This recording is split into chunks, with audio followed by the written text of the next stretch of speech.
Good afternoon, students. Welcome to ABN and PRR College online classes. This session is for final BSc microbiology students. So, coming to the session, today's topic is microbial biotechnology and scope and applications in human therapeutics. So, this is from first unit. So, ఇది మీకు first unit నుంచి అండి.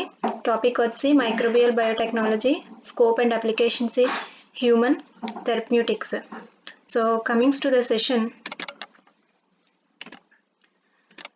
So మనకి తెలుసు microorganisms are found everywhere in environment. So మనకి microorganisms అనేవి ఎన్వైర్న్మెంట్లో ప్రతి చోట ఉంటాయి and play a leading role in countless natural process.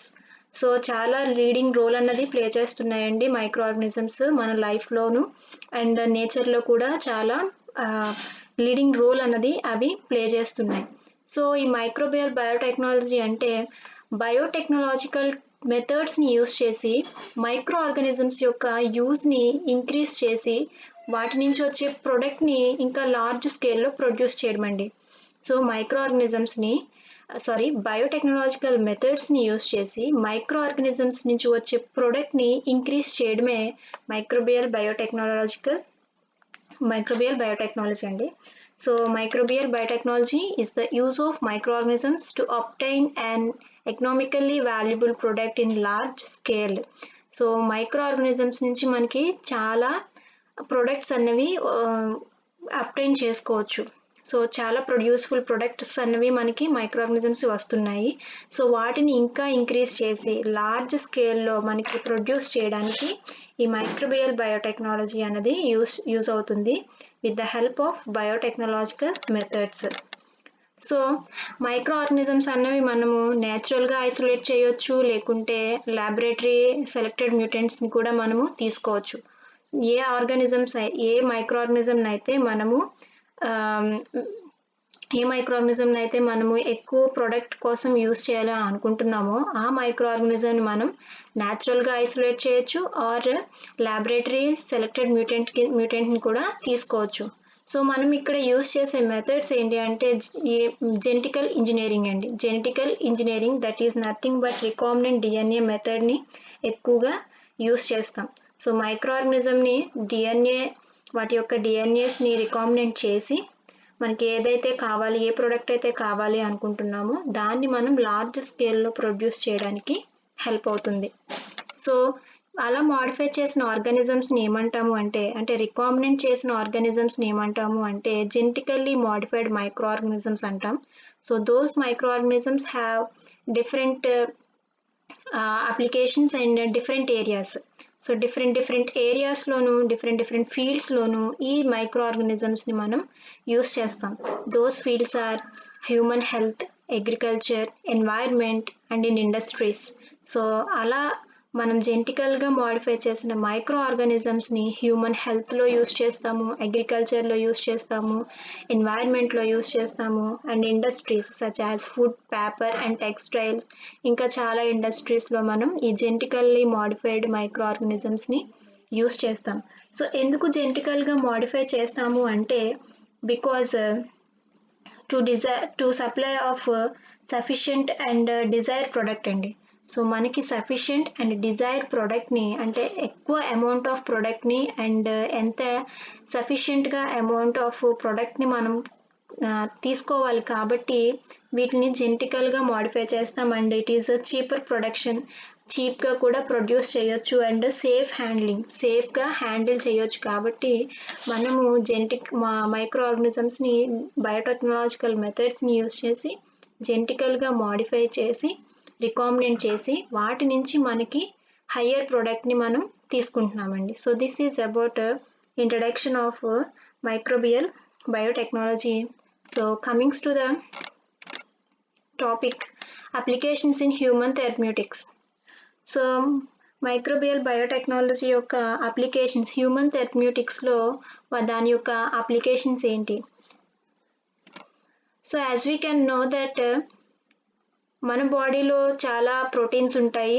ఆ ప్రోటీన్స్ని సమ్ జీన్స్ అనేవి కోడ్ చేస్తుంటాయి. సో మన బాడీలోనే కాకుండా with the help of recombinant DNA methods we can also produce those proteins within the bacteria అండి.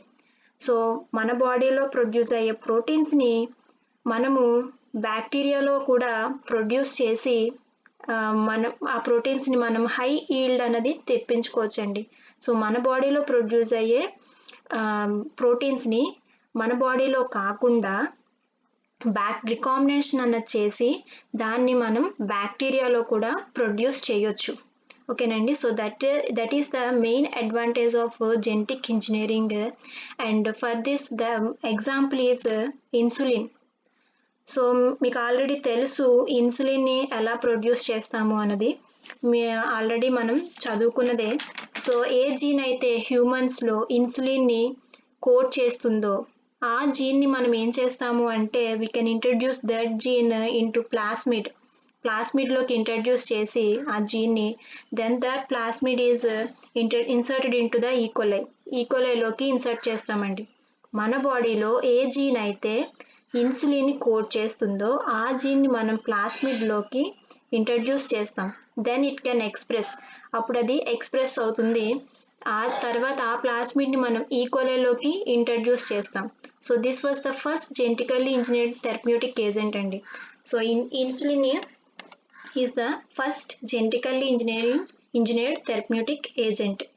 సో దీన్ని మనం ఎక్కువగా క్లినికల్గా యూస్ చేస్తామండి, హ్యూమన్స్కి ఇస్తాము. So bacteriologically produced insulin used widely in treatment of డయాబెటిక్స్ని మనం ట్రీట్ చేయడానికి ఈ బ్యాక్టీరియా నుంచి ప్రొడ్యూస్ చేసిన ఇన్సులిన్ అన్నది యూస్ చేస్తామండి. So that is about insulin in human therapeutics. So అర్థమైంది కదండి. సో ఇన్సులిన్ హ్యూమన్ బాడీస్లో ఏ జీన్ అయితే ఇన్సులిన్ కోడ్ చేస్తుందో దాన్ని మనం ఈకోలైలోకి రికాంబినెంట్ చేసి దాని నుంచి మనం హయ్యర్ అమౌంట్ ఆఫ్ ఇన్సులిన్ అన్నది ప్రొడ్యూస్ చేస్తాము. So that was the first genetically engineered therapeutic agent. So this can be used to treat the diabetic patients అండి. సో ఆ ఇన్సులిన్ బ్యాక్టీరియా నుంచి ప్రొడ్యూస్ అయిన ఇన్సులిన్ ఎవరైతే డయాబెటిక్స్తో బాధపడుతున్నారో వాళ్ళకి ట్రీట్ చేయడానికి యూస్ చేస్తాం. సో నెక్స్ట్ వచ్చి human growth hormone. So human growth hormone అండి, హెచ్జిహెచ్.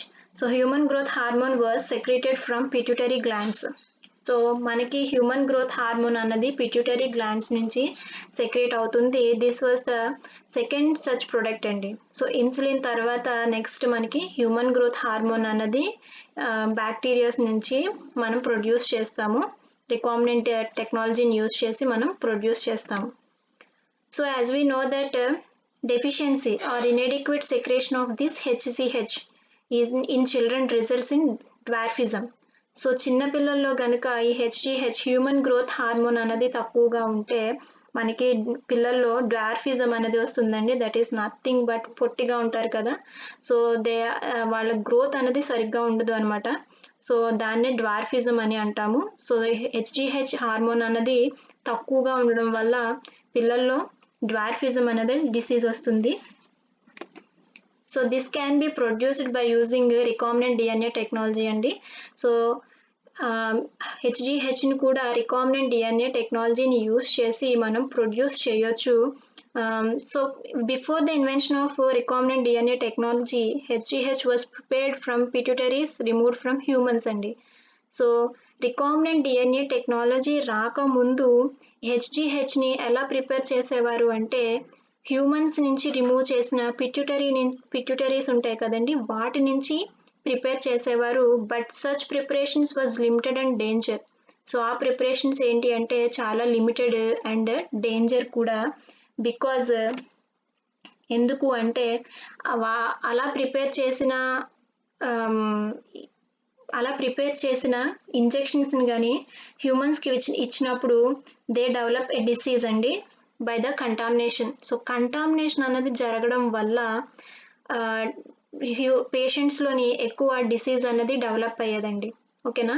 సో ఈ రికాంబినెంట్ డిఎన్ఏ టెక్నాలజీ రాకముందు హ్యూమన్స్ నుంచి రిమూవ్ చేసిన పిట్యూటరీస్ నుండి హెచ్జిహెచ్ని ఐసోలేట్ చేసేవారు, ప్రొడ్యూస్ చేసేవారు. సో ఆ హెచ్జిహెచ్ ఏంటి అంటే ఎక్కువగా డిసీజ్ని కాజ్ చేసేది డ్యూ టు కంటామినేషన్. సో ఆ డిసీజ్ వల్ల it may leads to death also. So patient కూడా చనిపోవడం అన్నది జరిగేది. సో అలా నెక్స్ట్ ఏం చేశారు అంటే అది యూస్ చేయడం మానేసి నెక్స్ట్ వచ్చి దాన్ని నెక్స్ట్ డిఎన్ఏ టెక్నాలజీ అంటే రికాంబినెంట్ డిఎన్ఏ టెక్నాలజీ వచ్చిన తరువాత దాన్ని ఈకోలైలో రికాంబినెంట్ చేయడం మొదలుపెట్టారండి. So HGH is produced by genetically engineered E coli. So ఈకోలైలోకి ఇన్సర్ట్ చేసి దాని నుంచి ఈ హార్మోన్ని ప్రొడ్యూస్ చేయడం స్టార్ట్ చేశారు. So that hormone can be used for the children అండి. సో ఆ హార్మోన్ని చిల్డ్రన్స్లోకి డ్వార్ఫిజం అనేది రాకుండా యూస్ చేశారు. నెక్స్ట్ వచ్చి human tissue plasmogen activator. So this was a protein which involved in break down of blood clots అండి. సో బ్లడ్ క్లాట్స్ని బ్రేక్ డౌన్ చేయడానికి ఈ ప్రోటీన్ అనేది యూజ్ అవుతుంది. సో దీన్ని కూడా రికాంబినెంట్ డిఎన్ఏ టెక్నాలజీని యూజ్ చేసి లార్జ్ అమౌంట్స్లో ప్రొడక్షన్ అనేది చేశారు. So this is all about applications in human therapeutics. So first వచ్చి ఇన్సులిన్, నెక్స్ట్ వచ్చి human growth hormone HGH, and finally human tissue plasmogen activator TPA. So these are the